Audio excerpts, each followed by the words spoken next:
আসসালামু আলাইকুম ভিউয়ার্স, আপনাদের আজকে আমি দেখাবো পাস্তা কীভাবে রান্না করবেন, আবার ডিম ছাড়া সবজি পাস্তা। প্রথমে আমরা পাস্তাটাকে সিদ্ধ করে এনেছি পানিতে।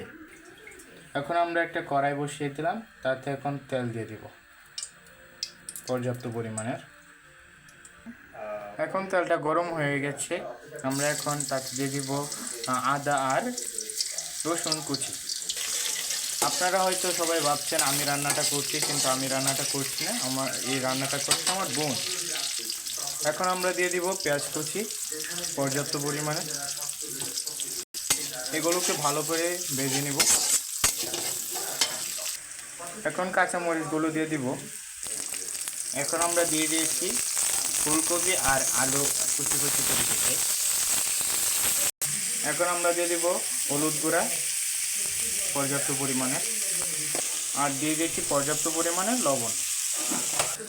এখন আমরা দিয়ে দিচ্ছি অল্প পরিমাণে মাংস, যেহেতু ডিম দেয় নেই। এখন আমরা বাঁধাকপিটাও দিয়ে দিব, যেহেতু আগে দিই নাই। এখন আমরা এটা ঢেকে দিব 2 মিনিটের জন্য। এখন আমরা একটা ম্যাগি মশলা দিয়ে দিব। এর পর্যায়ে আমরা দিয়ে দিব গুঁড়ো মরিচ, আপনাদের যার যার পছন্দ অনুযায়ী দিতে পারেন। আর দিয়ে দিচ্ছি ধনে গুঁড়ো। এখন আবার দিয়ে দেবো লবণ, আগে যেহেতু আমরা কম দিয়েছি। এখন আমরা দিয়ে দিচ্ছি সিদ্ধ করা পাস্তাগুলো। এখন আমরা সবজিটার সাথে মিক্স করে নেব।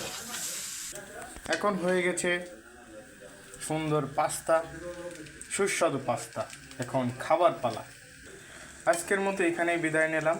আসসালামু আলাইকুম।